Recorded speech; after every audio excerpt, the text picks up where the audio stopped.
Oi, este é o seu Etc. Talks comigo, Carlos Abranches.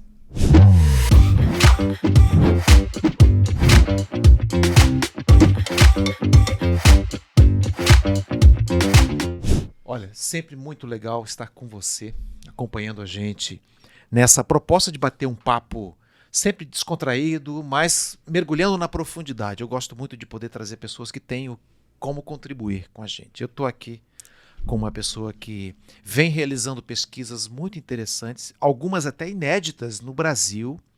Karina Romo, obrigado, viu, por você estar aqui com a gente. Eu tenho certeza que eu estou atendendo ao pedido de muitos pais, mas muitos pais que estão implorando por alguém que possa orientar. Como é que eu faço para o meu filho segurar a onda da internet, entrar na rede social? Tem escola que está proibindo o uso, não do celular, Karina, mas das redes sociais. O celular, às vezes, é uma ferramenta importante de pesquisa na hora da aula. Às vezes o professor fala uma coisa, o aluno vai lá e checa a fonte da informação. Então, eu, particularmente, quando vou dar aula, eu gosto, fica com o celular ligado, mas não consulta a rede social, porque a rede social dispersa. E você está fazendo um trabalho valiosíssimo em cima disso daí.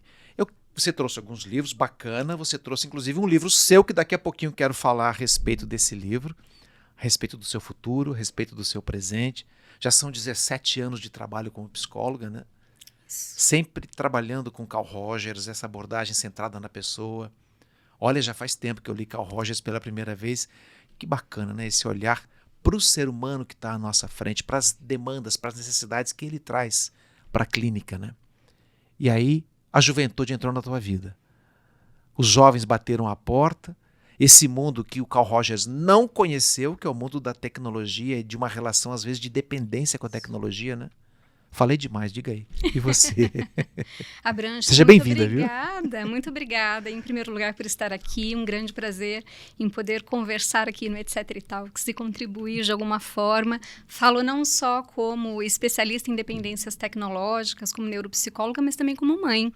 Tenho meus 3 adolescentes lá em casa. Puxa, qual a idade deles? 12, 15 e a minha irmã Natália, que embora já jovem adulta, como ela tem síndrome de Down, também expressa emocionalmente alguns comportamentos mais adolescentes. Eu conheço bem ela. Sim. É uma artista, sua irmã. São. Os 3. Aliás, vamos dar um beijo aqui para os 3, aproveitando. Isso mesmo, tá assistindo aqui, ó, a mãezona falando. Que coisa mais incrível, e a neurociência associada à neuropsicologia, estudando o impacto do cérebro do jovem, né? Cada vez mais conhecido, né? Cada vez mais desafiador, né, Karina? Quanto mais sabemos, mais percebemos que o desafio é grande. A internet, ela é maravilhosa, a tecnologia é maravilhosa, e de forma alguma aqui eu quero fazer alguma apologia contra a tecnologia. Olha, nós aqui nos comunicando, trabalho hoje quase que 100% online. Tá bacana o cenário, né? Tá bem convidativo. Né? Nossa, me sinto em casa. Que legal, é isso daí. Muito bem. E é bacana você se sentir em casa, porque muita gente que está acompanhando a gente quer que você esteja na casa deles. Que bom. Eles estão nos acompanhando exatamente para ouvir de você sugestões. Pelo amor de Deus, me ajuda a administrar essa coisa da tecnologia na vida dos meus filhos. Né? Sim, porque ela traz um impacto. O funcionamento cognitivo com a internet, o processamento cognitivo das informações é diferente. Hoje nós falamos até em uma cognição digital. O modo de funcionamento da mente está ficando diferente pelo uso da internet. Isso não necessariamente é ruim. É ruim quando passa a ser abusivo e nós perdemos funções cerebrais que antes eram muito importantes, porque outras estão sendo acrescentadas e somente essas focadas. Esse é o grande problema do uso abusivo da internet. Hoje, por mais que existam estudos na área, né, eu trouxe alguns dados aqui para vocês, nós não temos um fechamento do que é mesmo a dependência em internet, em tecnologia. Mais estudos são necessários para isso, mas nós já temos algumas vertentes. Então, nós sabemos que existe um uso saudável, existe um uso que já passa a ser um pouco preocupante. Aí nós caímos num uso abusivo da tecnologia até chegarmos na dependência tecnológica, que nós tratamos como um quadro onde a pessoa já não consegue ter as suas funções sociais, as suas funções familiares, de trabalho, as suas funções acadêmicas e nem mesmo de autocuidados, porque ela está imersa na tecnologia o tempo inteiro. E isso é muito grave. Isso beira outros vícios, como, por exemplo, o vício em álcool, o vício em drogas. As crises de abstinência são muito parecidas. A gente poderia dizer que a dependência química em outras áreas afeta as mesmas áreas do cérebro que são afetadas pela dependência tecnológica? Exatamente, são as mesmas áreas do cérebro. O nosso cérebro, ele amadurece de trás para frente. E não é com o crescimento dele, é com a interconectividade de todos os componentes do cérebro. E isso acontece aos poucos, de trás para frente, até chegar nesse lobo frontal, que tem o córtex pré-frontal, onde tem nossas funções executivas, que é o que nos diferencia dos animais, onde nós temos planejamento, raciocínio, tomada de decisão, riscos, né? Conseguimos identificar riscos. Só que essa é a última parte do nosso cérebro que amadurece. E ela vai amadurecer lá para os 24, 25 anos de idade. Por isso que alguns cientistas já dizem que a adolescência está indo aos 24, 25 anos de idade por causa desse amadurecimento. Então, o adolescente, ele acaba sendo muito mais propenso a se viciar em qualquer coisa, porque aquele sistema límbico que trata das emoções está em pleno funcionamento. Mas o córtex pré-frontal aqui ainda não está amadurecido, então ele não tem um freio comportamental. Ou seja, a área da consequência não está amadurecida. Isso. Claro que a pessoa pensa assim, não vou fazer isso porque vai me trazer um resultado negativo. Às vezes o adolescente vai e faz, para depois ver o resultado. Comigo não vai acontecer. Essa área do cérebro demora para amadurecer. Ele demora muito mais. Então, enquanto toda aquela parte emocional e até sexual está assim, naquele burburinho no adolescente, na puberdade, essa parte é importante para a cognição, para a diferenciação se eu faço ou não, ela ainda está em amadurecimento. E isso, quando nós colocamos a internet por muito tempo usada, né, pelos adolescentes, nessa fase, acaba mudando a estruturação do próprio amadurecimento cerebral, porque essas conexões estão sendo feitas. E se nós priorizamos só um tipo de conexão ou alguns tipos de conexão em detrimento de outros, o cérebro vai funcionar só daquele lado. Nós temos problemas muito graves com crianças, eu sei que não é o nosso foco, mas eu acho importante falar. Nossa, demais. Que hoje nós temos o que nós chamamos de autismo funcional, por exemplo, Abranches, isso é muito complicado. O que é o autismo funcional? São crianças que não têm o autismo, o transtorno, né, do espectro autista, que na verdade é um transtorno neurocognitivo e que realmente tem funcionamentos diferentes cerebrais. Alguns feixes cerebrais não funcionam como deveriam, principalmente da parte sociocomunicativa e da parte emocional. Mas isso provocado pela dependência tecnológica, não? Não, a dependência tecnológica não provoca o autismo, a gente não tem pesquisas nesse sentido. Não, é esse desligamento da realidade, que não é necessariamente autista. Pelo excesso, sim, porque eu gosto muito de uma analogia que o meu professor, o Dr. Cristiano Nabuco, inclusive é o coordenador Tem o livro dele aqui, desse livro aqui, excepcional. Ele é sumidade, né, no Brasil e no mundo. O livro esse respeito. Dependência de Internet em Crianças e Adolescentes, está aqui. Foi seu professor, interessantíssimo. Isso. As pessoas podem encontrar em qualquer livraria? Qualquer livraria está disponível. Tá bom. E ele dá uma metáfora muito boa. Imagine uma plantinha que precisa do sol para se desenvolver. Só que se você colocar só um lado dessa planta para se desenvolver, só aquele lado da planta se desenvolve, o outro lado não. Então, se você dá muita internet para o seu filho, na idade em que ele está se desenvolvendo e o cérebro dele ainda não está completamente maduro, isso pode ser desde pequenininho até durante a adolescência ou jovem adulto, aquela área que fica sem o sol, ou seja, sem a estimulação, fica sem desenvolvimento. Puxa vida, hein? E não tem depois, muitas vezes, como começar esse desenvolvimento. Então, são crianças que com 4, 5 anos não falam. São crianças que com 8, 7 anos não têm uma coordenação motora boa, porque tem uma hiperestimulação da parte auditiva visual, mas um prejuízo muito grande da parte sociocomunicativa. Eu vejo alguns pais assim, nossa, minha filhinha acabou de nascer e já sabe mexer no celular, passa o dedinho assim e consegue chegar lá rapidinho. E eu não consigo... Pois é, essa habilidade é que quem faz esse tipo de coisa sabe muito bem como mexer com as facilidades de acesso. Claro. Mas aí, para a criança ter a noção racional, lógica do perigo que é, eu percebo meninas, crianças que têm irmãs adolescentes que querem imitar a irmã, tem modelo. E começa a entrar em alguns aplicativos que dão acesso a vídeos que estão fora da faixa de consciência, de controle. E às vezes os pais não estão vendo. E ela está ali se alimentando de imagens que não podem compor ela agora, né? Exato. E o impacto disso numa criança? Estão falando de criança aqui, não só do adolescente, do jovem, mas a criança também faz parte, porque tem um monte de família precisando de uma resposta nessa área. Claro. Nós temos várias pesquisas relacionadas a isso. Eu trouxe até um livro aqui também, A Fábrica de Cretinos Digitais, do Michel Demurger. É um neurologista francês que colecionou aqui várias pesquisas e ele traz dados alarmantes. Ele diz que uma criança, por exemplo, de 0 a 2 anos, que não deve receber telas.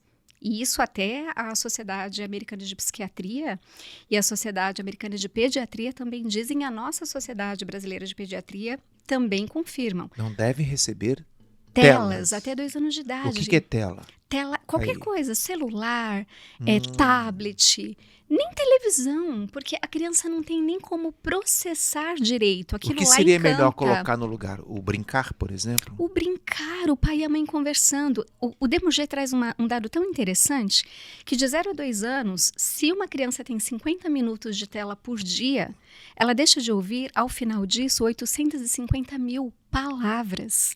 Então, lembra da plantinha que está se desenvolvendo de um lado só? Ela não consegue desenvolver a linguagem. E todo o córtex pré-frontal está aqui com linguagem, memória, foco, atenção. O que nós mais vemos hoje em dia? Transtorno de atenção, transtorno de hiperatividade, déficits de aprendizagem em geral. Não é a tecnologia... Que poderiam ser amenizados se os pais brincassem mais com seus filhos. Lógico, né? Conversassem mais, contassem história. Sem dúvida, e se estivessem presentes, é brincar com a tampa do Tupperware da cozinha, com a colher coloridinha, não precisa de várias coisas, é fazer o cut, brincar com as mãos, brincar com um cobertorzinho. Manusear a massinha. Isso. Brinquedos pedagógicos. Exato. Criativos, brincar na areia, pôr na terra, pé na grama. E veja bem, eu sou mãe também, então a gente está falando da impressão que os pais são os vilões. Mas, na verdade, na sociedade da era digital, cada vez mais se tem menos tempo. Então, os pais dos adolescentes que eu atendo, ou os pais de crianças pequenas que eu oriento, sempre me falam, Karina, mas como que eu faço? Eu já tenho que trabalhar de 8 a 10 horas numa tela por dia, às vezes mesmo dentro de casa, mas eu estou trabalhando. E quando eu chego, eu estou cansado, meu filho está cansado, então a gente não tem mais essa energia para brincar. Abranches é difícil, mas nós somos os responsáveis por colocar aquela plantinha no sol. Então a responsabilidade é dos pais. Tem até uma pesquisadora da Europa muito interessante, Alexandra Samuels. Ela traz a importância de nós sermos pais digitais, sermos pais mentores, aqueles que criam herdeiros digitais, que sabem circular pelo mundo digital. Então, não é proibir a criança de ter, mas é dar na hora certa, na quantidade certa e, principalmente, não deixar de dar o resto. É como se a gente falasse, a criança vai poder, a uma certa hora, comer sorvete, chocolate? Claro que vai poder. E isso é maravilhoso e todo mundo gosta. Mas você não vai poder fazer isso. Ou uma feijoada, por exemplo, dá para um bebê de 6 meses, para de 2 anos. Então, é aos poucos. E ele não pode perder o resto. Então, vai comer o sorvete e o chocolate, sim, mas vai comer a comida, não vai deixar de comer a fruta, o legume e a verdura. E isso, hoje em dia, o jovem adolescente é cada vez mais refratário a esse tipo de disciplina, né? Questiona o pai, questiona a mãe, que não, você vai ter que comer. Quer o doce? Sim, mas o pré-requisito é esse prato aqui, ó. Isso. Um prato colorido, bacana para sua saúde. Claro. Então, por exemplo, os jogos eletrônicos são maravilhosos. Para a parte da socialização, eu vi mesmo em casa meus filhos tendo aula online e o momento de prazer social com os amigos deles eram através dos jogos online. Inclusive, alguns aprendem inglês Muito. jogando com parceiros do mundo inteiro, né? Claro, não, e isso é Se bem excelente. utilizado, a coisa é ótima. Ótima, a tecnologia bem utilizada é maravilhosa. A grande questão é que ela vem vindo rápido demais e nós não estamos tendo tempo de assimilar. Ela está entrando na nossa vida, na vida dos nossos filhos, muito rapidamente. Muito rápido. Então, nós precisamos fazer esses momentos de reflexão, como os que a gente está fazendo agora. E os pais começam a entender e perceber que é preciso prestar atenção se estão dando todo o restante que é o suficiente, por mais difícil que seja, e a gente tem que se esforçar para isso. E o que fazer quando isso não está acontecendo, quando já está tendo, por exemplo, um uso abusivo ou problemático. Em termos de tempo, o Michel Demurger ele traz dados muito interessantes. Vou pegar pré-adolescentes de 8 a 12 anos. Eles, de acordo com os estudos dele, quando o livro saiu, usavam aí mais ou menos 5 horas de internet por dia. É bastante coisa. Bastante. Em um ano, isso dá mais ou menos 1.700 horas. Isso é o equivalente a 2 anos letivos inteiros, ou a 1 ano de um trabalho assalariado. A gente não tem muita noção dessas proporções. Aí ele fala dos adolescentes acima de 13 anos. E ele traz que a média de uso já está entre 7 e 8 horas por dia. E alguns dados, algumas pesquisas apontam que o brasileiro é campeão mundial do uso de horas em frente ao computador. Super, saiu na We Are Social, agora todo janeiro ela traz essa marcação, né, que é uma entidade sem fins lucrativos e que pega dados tanto de governos quanto de empresas sobre o uso digital no mundo. A média, em janeiro de 2023, de uso diário era de 6 horas e 37 minutos. O Brasil está em segundo lugar, só perde para a África do Sul, com 9 horas e 37 minutos de uso. É o segundo país do mundo que mais usa internet. Mais de 30% de um dia diante de uma tela. De uma tela. E um adolescente de 13 anos, por exemplo, que usa 7 horas por dia, isso dão 112 dias por ano inteiros de uso de internet. É 45% do tempo dele acordado. Isso equivale a 3 anos letivos inteiros. São 2.800 horas, é muito tempo, Abranches. Antigamente, o adolescente da minha época, quando entrava na fase da adolescência, queria ficar trancado no quarto, ruminando o próprio crescimento. Agora ele continua querendo ficar trancado no quarto, só que acompanhado de um celular. Isso. Acompanhado de entradas múltiplas em redes sociais, interagindo virtualmente com um monte de gente. Isso. A interação é boa por si, mas a grande questão é com quem os nossos filhos estão interagindo. Nós temos a noção com quem eles estão interagindo? Por exemplo, um dos tipos de dependência, né, de internet, se a gente pode classificar assim, eu vou tratar essa classificação dessa forma, é de dependência de pornografia online.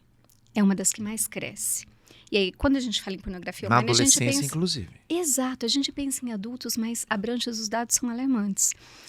Crianças de menos de 11 anos têm acesso facilmente. Numa última pesquisa, vou até trazer o dado aqui de onde é a pesquisa da pornografia online. Aqui da Common Sense média dos Estados Unidos, foi a pesquisa agora, eles lançaram em janeiro de 2023, foram 1.400 adolescentes entrevistados. Nossa, de 13 a 17 anos. Forte, grande, consistente. Grande. Eles já consumiram conteúdos adultos. Desses 1.300, 54% viram pela primeira vez com 13 anos ou menos. E 15% afirmaram que tiveram acesso antes mesmo de completar 11 anos de idade. Ou seja, já crescem para um mundo que não começou ainda, que é um mundo relacional. Isso. De parceria com modelos de conduta que podem não ser adequados à saúde de uma relação a dois, né? Pois é, aqui tem uma outra pesquisa na Inglaterra só com meninas, com adolescentes meninas, e dizendo que elas relacionam relações sexuais por verem pornografia online com ações violentas. Ações violentas, por isso que eu falei, é um modelo que já chega deturpado. Isso. E a pessoa, a adolescente, a mulher não sabe por que está apanhando. Isso. E o menino não sabe, acha que tem o direito de fazer porque ele viu lá na cena, né? Isso. Tem até um caso muito interessante que eles contam que um adolescente foi dar o primeiro beijo, quase estrangulou a menina. E aí ela ficou muito brava e ele falou que ele achou que fosse assim. Porque nas cenas que ele via era assim. Então, nós estamos sabendo se os nossos filhos acessam isso. Nós temos os aplicativos de controle parental que ajudam, principalmente para os menores. Mas o mais importante é, a gente larga os nossos filhos na rua sozinho, com qualquer pessoa? Claro que não. E por que a gente vai deixá-los trancados no quarto com qualquer pessoa, porque pode ser qualquer pessoa. Pode. E nós temos a questão dos algoritmos, que a internet nasceu como uma visão maravilhosa de pegar o conhecimento e dividir entre todos. E essa parte realmente é muito interessante. Mas aí quando cai, quando esse poder, né, cai na mão de algumas empresas e que fazem essa manipulação comercial que a gente sabe que infelizmente existe, o que os algoritmos fazem? Eles querem manter a sua atenção. Então o produto não é a internet, o produto somos nós. O produto é a atenção dos nossos filhos. Nossos filhos são o produto da internet. Se ele fica 10 segundos numa imagem, vai chover de conteúdos relacionados àquele conteúdo para que ele permaneça ali. Inclusive os pornográficos. Então, muitas crianças recebem um vídeo e não sabem o que é. Entram. É. Curiosidade. Começa a ver aquilo, não entende o que está acontecendo. Alguns pais de adolescentes ou de crianças que eu atendo, eles chegam para mim e falam, olha, ele me contou, ele me mostrou. Eu falo, que ótimo, então você não fica brava com eles. Fala, olha, que importante que você me mostrou isso. Então, vou te conversar sobre isso.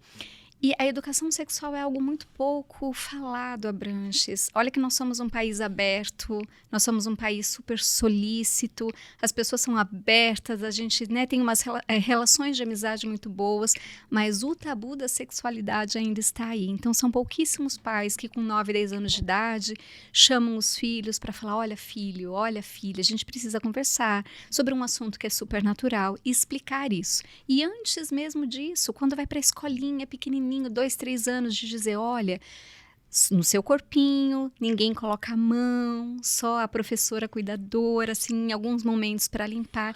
Então, é uma série de deficiências Karine, nossas. eu acho que esse é um tema que você está trazendo aí que vale um programa inteiro, viu? Imagino. Só falar disso daí, né? Porque a gente vive numa sociedade cada vez mais consumista e imediatista. E o corpo passa a ser, por essa abordagem, também um instrumento de consumo. Sim. Assim como também a facilidade de compras online. Outro dia um pai viu um menininho de 4 anos de idade tinha comprado R$10.000 em produtos que foi apertando os botões, porque é fácil chegar lá. O cartão de crédito do pai já está cadastrado. Cadastrado, era só apertar o OK. Então você veja que situação. Além então dessa pornografia online também, a questão do excesso de consumo online também. Isso. O excesso de jogos eletrônicos, os brasileiros são campeões mundiais dos jogos eletrônicos, e isso virou atração de televisão. O pessoal fica na frente da televisão olhando o pessoal sentado diante de um computador. Exato.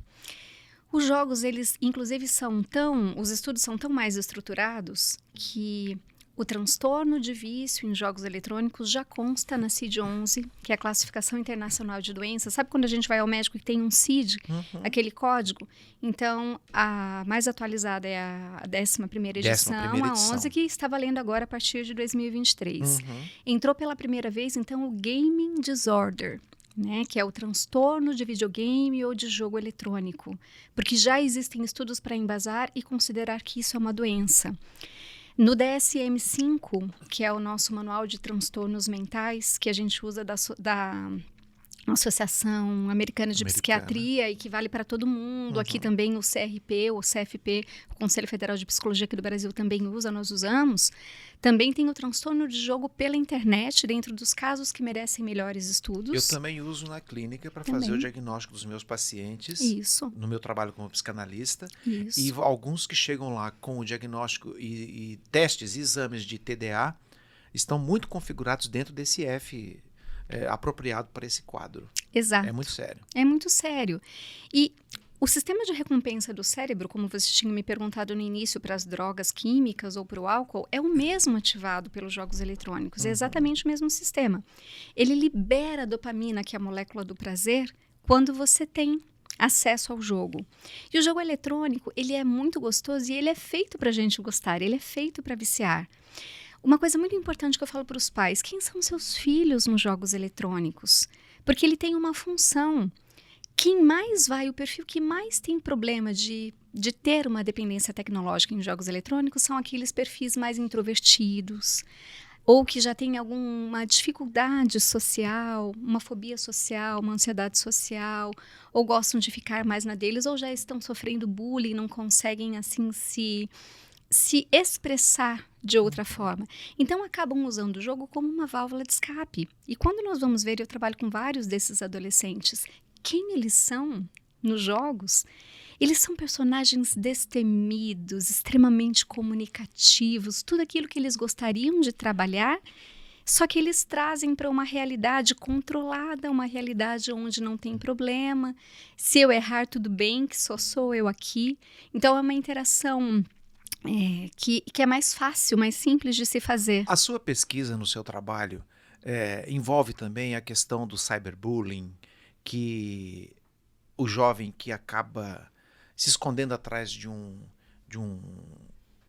nome falso para poder atacar, para poder fazer o bullying que normalmente se fazia presencialmente, que continua sendo feito, mas o bullying virtual também tem uma gravidade, de uma gravidade muito imensa, muito forte, né? Muito forte. Bullying e cyberbullying são crimes. Isso a gente tem que entender.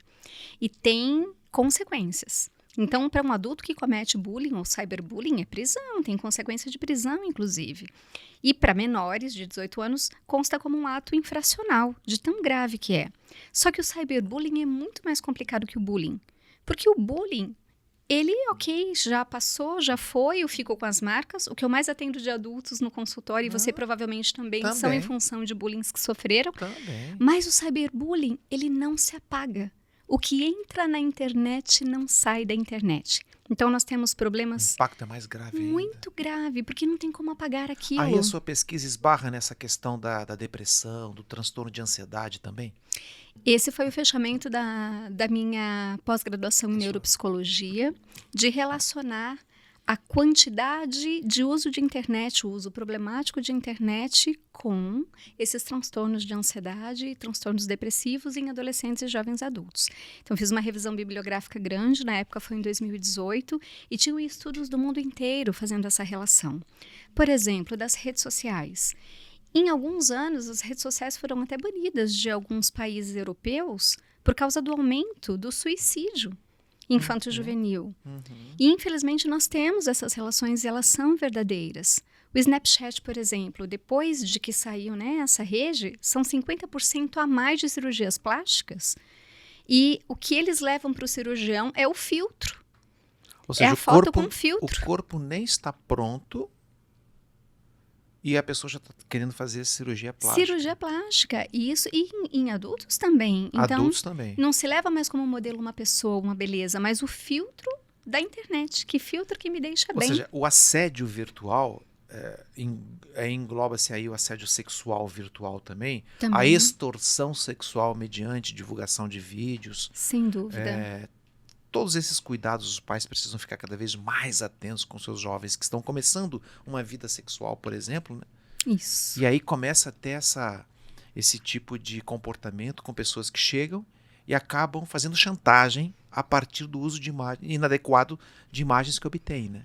Os pais, às vezes, nem têm noção que os filhos estão praticando, por exemplo, sexting na internet. O que é o sexting? É você tirar fotos, fazer vídeos de você mesmo, ou com roupas íntimas, ou sem roupas, para sim mandar para alguém, para causar, fazer alguma reação. Eles não têm noção do perigo disso, porque, de novo, quem entra na internet não sai da internet. Aí alguém pega essa foto e fala assim, muito bem, você mandou para mim, só que se você não fizer o que eu quero, eu veiculo esse vídeo, essas fotos, ou mesmo com namoradinhos. Tem pesquisas que mostram que a idade do início sexual aqui no Brasil, isso foi uma pesquisa feita com todas as escolas públicas e particulares do país, essa pesquisa do ano passado. Para meninos é de 13 anos e meio e para meninas de 14 anos e meio. Então, os pais com 14 anos falam assim, imagina, meu filho, 14 anos, minha filha, né? E não deram educação sexual, porque não precisava ainda, mas na verdade precisa. Então a gente tem que dar a educação sexual e a educação virtual também. Inclusive eu li uma pesquisa, sem querer te interromper, mas eu li uma pesquisa que aponta que a menina adolescente que engravida pela primeira vez causa uma fragmentação no processo de evolução dessa menina, no sentido de ter que cuidar de um filho num período de formação ainda, e aumentou muito o número de adolescentes grávidas pela segunda vez. Isso. Aos 16, aos 17 anos. Isso. Ou seja, como a situação está precisando ser controlada, né? Ser administrada melhor, né? Isso, e de novo, sem problematizar os pais, mas chamando atenção para nossa responsabilidade como pais. Então, se antes não existia internet, a gente não tinha que lidar com isso, se estava no quarto é porque estava seguro, hoje isso não quer dizer mais isso. Aliás, eu sempre gosto de dizer assim, pais, não deixem seus filhos nos quartos com a internet. Que eles não tenham TV no quarto, que eles não tenham computador no quarto, que eles não levem tablets e celulares para o quarto. É uma visão diferente de, é deles, o quarto é deles, o mundo é deles, de vez em quando eu os tiro de lá. Isso é muito pouco para o desenvolvimento deles, tem que ser o contrário. Eles vão ter acesso, sim, a tudo isso, mas de uma maneira um pouco mais monitorada. Então, eu como pai e mãe digo quanto tempo ele pode ter, como que ele pode usar, vai jogar, vai ter a rede social. Algumas, assim, a gente vê crianças muito cedo na rede social que não tem necessidade alguma. Não tem. Né? E os pais também estimulam isso, por exemplo, através do sharing, que é o share mais parenting, que são os pais colocando seus filhos na rede social o tempo inteiro. Não, e ganham dinheiro com isso. Ganhando dinheiro com isso. Monetizam esses canais, por exemplo, para ganhar dinheiro em cima dos filhos talentosos. Isso. E participam como os filhos são os protagonistas, eles são os coadjuvantes desse processo. E enriquecem em cima disso, porque isso é o que o mundo paga para enxergar, né? Que dicas você dá? Vamos lá, vamos colocar 5 tópicos aqui para você falar para os pais, que eu acho que os pais gostam disso daí, para que possa ter uma convivência saudável do filho com a tecnologia. Em primeiro lugar, nós precisamos estar com eles sem a tecnologia. Então, que tempo que nós temos separado para os nossos filhos? Os pequenininhos brincar, levar em contato com a natureza, fazer esporte, jogar joguinho de tabuleiro com eles para desenvolver outras áreas do cérebro, pintar junto, a massinha. Com um adolescente, o que dá para fazer com um adolescente? Gente, dá para fazer muita coisa com um adolescente. Além dos esportes, de sair. Posso ver uma coisa junto com ele? Pode, mas não vai fazer só com o adolescente coisas ligadas à tela. Não é só vamos assistir uma série juntos e eu já passei o tempo do meu dia com um adolescente que eu sei o que ele está vendo. Não, mas conversa. Aprender um instrumento musical. Juntos. Praticar esporte juntos. Ler juntos. Abranches, como neuropsicologista, eu peço, por favor, para todos. Adultos, né? Adolescentes, crianças, nós temos que ler. Você sabia que essa é a capacidade que o cérebro mais perde com o uso excessivo do eletrônico, que é a capacidade de aprendizado profundo? E a leitura garante isso. A leitura garante. E o que eu tenho de, assim, pacientes, de pessoas que chegam até mim dizendo, Karina, eu não consigo mais ler. Eu pego um livro, eu não saio do segundo parágrafo, eu já não sei o que eu estou lendo, eu tenho que voltar. Isso é grave, né? Isso é grave. Isso num adulto que já aprendeu a ler, que viveu sem tecnologia até agora. Puxa. Até 10 anos, 15 anos atrás. Agora, pega uma criança que está se educando na tecnologia. Então, nós temos que ler. Então, dar leitura para os nossos filhos, estimular. Vamos ler um livro juntos. Eles vão ler, a gente lê junto. A gente troca ideia. Conversa com eles, coloca os adolescentes na cozinha. E, por favor, coloca os adolescentes para cuidar da casa. Eu também pego muitos adolescentes de 17, 18 anos na orientação vocacional que vão se mudar para outra cidade, fazer faculdade. Eles não sabem cozinhar, não sabem lavar a louça. Lavar roupa, lavar louça, não sabem fazer compra num supermercado. Às vezes não tem uma conta bancária, não sabe manusear dinheiro, não sabe como é que eu pago uma conta. E a chance desse jovem voltar para casa frustrado porque não deu conta lá fora é grande, né? Não, e fora a ansiedade deles. Eles às vezes me pedem, olha, eu não estou preparado. Eu falo, então nós vamos conversar com seus pais e fazer um treinamento. Então, um treinamento não é só da orientação vocacional de saber o que você vai escolher para marcar lá no seu Enem, mas como você vai se preparar. Então, esse é o primeiro ponto para os pais. Coloquem os filhos na vida real. E tudo bem de deixar o tempinho para a internet? Tudo bem. Nós temos uma classificação de idade que a Sociedade Brasileira de Pediatria dá, que é de 0 a 2 anos, nada de telas. De 2 a 5 anos, 1 hora no máximo de tela por dia, mas nunca assim 1 hora direto. Porque senão já começa a liberação de dopamina, então a gente dá um pouquinho, né? Mais um pouquinho. De 5 a 8 anos, 2 horas por dia. De 8 a 13, 3 horas por dia, acima de 3 ou 4 horas por dia. Imagina, no Brasil a gente já estava vendo ali 9 horas e meia por dia. E eu já atendi casos de pessoas que ficam 16 horas direto. Que os jovens, inclusive, não vão ao banheiro. Eles levam garrafinhas para poder fazer as suas necessidades, para não poder perder o jogo. E tem alguns tipos de jogos que eles falam, não, eu tô ali, o jogo tá rodando, mas eu tô aqui, eu vou dormir. Mas a cabeça não para, o jogo está funcionando, você tem que entrar de tempos em tempos para atualizar, senão você perde o seu status. Então isso é muito grave. Pode fazer as coisas? Pode. Então esse é o primeiro passo, nós temos tempo para organizarmos a vida offline com os nossos filhos. Né? O segundo passo é determinar a rotina. Pessoas não gostam dessa palavra de rotina, né? Mas a rotina salva. Eu falo, olha para a natureza, todo dia amanhece e todo final de tarde anoitece. Se nós não tivermos uma rotina, nada funciona. Ela não tem que ser chata, ela não tem que ser maçante. Mas é na rotina... a rotina que você fala, por exemplo, de manhã, acordou, você vai arrumar sua cama. Lógico. Você vai escovar seu dente, aquilo que a gente já faz automaticamente, vai lavar a louça que você usar pela manhã, que usar na hora do almoço. Né? Esse tipo de coisa. Organizar assim. O seu quarto. E assim, a rotina não rotina pode do ser... estudo. Do estudo. A última... Não deixar acumular o material da escola. Isso. Matéria dada, matéria estudada. Tá vendo, pessoal? Ó, pai e mãe, fica atento a isso. Daí tudo é educação. Isso é a relação de responsabilidade dentro de casa. Segundo ponto. E o que mais? Esse é o segundo ponto. Só falando ainda da rotina, o celular não pode ser a última coisa que nós vemos antes de dormir, porque a nossa rotina começa no dia anterior. Então, a quantidade de sono, esse é um dos maiores problemas. Quanto mais internet, menos nós dormimos. Quanto menos sono, menos saúde no geral, menos nosso cérebro funciona. E nem a primeira coisa quando nós acordamos. Então, deixar o filho com o celular, dormir com o celular no quarto. Nem nós devemos dormir com o celular no quarto. Compra um despertador. E que o celular seja pego na hora em que você determinar. Então, determine que horas o seu filho vai pegar o celular. Certo? Legal, gostei.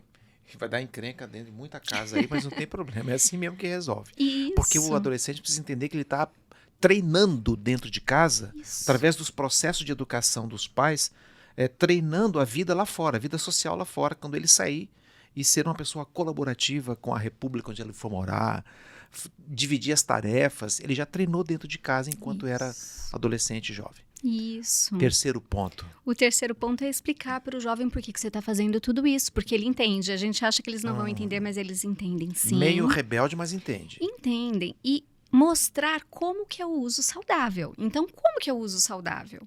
Então, você vai ter os filtros, você só vai acessar conteúdos para a sua idade. Você vai ter, então, um tempo de jogo que não seja um tempo de mais de 1h30 seguido, porque aí realmente a liberação de dopamina é muito forte. Encharca. Então, quero jogar 2 horas por dia para um adolescente um pouco maior. Pode. Você está fazendo todo o resto? Está lendo? Está estudando? Está fazendo as coisas de casa? Está fazendo o seu esporte? Pode jogar 2 horas por dia? Pode, mas não vai jogar 2 horas direto. Entendi. Então, 1 horinha, faz alguma outra coisa. E para cada 1h30 de internet, eu costumo dizer pelo menos meia hora de leitura. Que aí a gente faz um contrabalanço importante e inteligente, eles entendem. Eles não gostam a princípio, mas entendem, né? O quarto ponto, nós precisamos organizar o conteúdo junto com eles. O que eles veem na internet, a gente tem que ver junto. Então, tô assistindo um anime. Às vezes pode parecer uma coisa super simples, mas tem animes hipersexualizados e que estão para uma idade assim tranquila, e quando na verdade a gente vai vendo e fala, nossa, mas eu nem conversei sobre meu filho ainda sobre isso. Então é ver quem são os personagens, entrar nesse mundo deles. Né? E ser parceiro, até jogar um jogo junto. Eles gostam de falar dos jogos. Meus filhos adoram, mãe, você tem que ver a jogada que eu fiz hoje. Eles gravam o clipe do joguinho, aí eles mostram. O adolescente precisa que as gerações conversem. Exato. A dos pais com a deles. Isso. Para que haja ponte de conversa e possa ter influência positiva nisso daí. Sem dúvida, sem dúvida. E eu acho que o último ponto que é importante é assim, busque ajuda se achar necessário. Porque muitas vezes a gente fica sem saber o que fazer, fala assim, não é assim mesmo. Essa geração é assim mesmo, eles são assim mesmo, o cérebro deles vai se organizar assim mesmo. A gente gostaria muito, Abranches, de pensar que é assim. Mas na área da saúde não é o que a gente vê. Nos assusta, assim, o uso cada vez maior, com menos critério. E, de novo, não que o uso seja ruim, ele é maravilhoso e pode ser, inclusive na educação, você me falou. Nós estamos, inclusive, pensando em trabalhos para que sejam incluídas em políticas públicas, que já existem algumas, mas consultorias escolares para que as escolas usem a tecnologia a favor da educação. Não adianta proibir o celular por proibir o celular. Não, claro. Mas aproveitar Tem que a ser bem usado. Bem usado. Agora, deu um intervalinho entre um professor ou outro, eu vou deixar ele jogar um joguinho? Eu não posso fazer isso. É a mesma coisa que eu estou dando um prato de comida para criança, eu dei metade do prato, eu falo, agora você toma um Danone. E depois eu quero que ele coma a outra metade do prato. O cérebro não vai aceitar. Não vai aceitar, porque Não já vai mudou aceitar. o registro. Olha, nós estamos acabando o nosso programa aqui, Nossa. nosso bate-papo. Me passe, deixa eu pegar esse livro Claro. aqui. Tá vendo esse livro aqui, ó? Eu vou mostrar para você aqui. Tá aí, ó. Atitude positiva, por que e como ela pode determinar seus resultados. A Karina trouxe 2 livros de pessoal aí que está estudando a fundo todos os assuntos, mas esse livro aqui é dela, gente. Ó. É o 2º livro que ela já lançou. Esse junto com o meu amigo Paulo O Corsi. Paulo Corsi. Isso. Então tá aqui, ó, Paulo Corsi. Atitude positiva. Tem algo de psicologia positiva aqui também? Tem. Inclusive, a gente pode e deve usar a atitude positiva para fazer esse enfrentamento dessa questão da tecnologia com os jovens. Quebra resistências? Lógico. E vamos encarar a tecnologia de forma positiva, mostrar aos jovens que nós encaramos assim, mas dentro de algo razoável e saudável para eles. Karina, como é que as pessoas podem ter acesso ao seu livro, Atitude Positiva? Você coloca isso na sua página, no Instagram, por exemplo, sua rede social? Tá na minha rede social. Qual que é o no seu Instagram. endereço lá? É @carinaroma.pc. @carinaroma.pc. Quem que se Isso. interessar, tá aqui Atitude Positiva. Isso. Delicioso o livro, viu? De uma leitura rápida, objetiva e desafiadora. Muito Sim. bacana. Ô, Karina, obrigado, viu, pela sua... Imagina, posso deixar uma última mensagem? claro, uma claro. frase. Eu gosto muito Diga lá. da Sherry Turkle, que é uma estudiosa lá do MIT na área de educação e tecnologia, e ela tem uma frase que eu gosto que eu fiz uma adaptação. Na minha adaptação é o seguinte: o uso problemático da tecnologia. Né? Ele só entra na nossa vida quando as relações humanas não fazem o seu papel. Eu acho que esse é o principal pensamento para nós pais, para educadores, para nós organizarmos o papel da tecnologia na nossa vida e para nós não deixarmos a tecnologia entrar num papel que seria nosso. Uhum. Você está me lembrando Humberto Maturana, um biólogo chileno de elevadíssima importância nesse mundo combinado das ciências biológicas com as ciências humanas. Ele tem um livro maravilhoso em que ele diz assim que há 2 fundamentos esquecidos, infelizmente, nas relações humanas: o amar e o brincar. O amar vem primeiro. Eu declaro para você que eu te amo. E depois a gente brinca. Não perde o contato com as coisas, nem com a presença, sabe? Ó, etc. Talks. Esse é o nosso bate-papo. Espero que você tenha gostado. Karina, assim que der, vai voltar aqui. Vai ficar meio difícil agora, porque a partir de abril agora, a Karina está indo embora do Brasil, mas vai continuar atendendo virtualmente, Sim. usando bem a internet para esses fundamentos, né? Você está indo para Portugal? Para Portugal, É. isso mesmo. Uma nova fase Nova na vida, fase, um nova novo fase. desafio. Novos estudos por lá também que quero desenvolver nessa área. Muito bem. Vem de vez em quando para o Brasil Ah, sem dúvida. e vai vir aqui por etc. Ah, pra conversar me sinto muito feliz E a pelo gente convite. bater muito papo, tá bom? certo. Obrigado, querida. Imagina, eu que agradeço.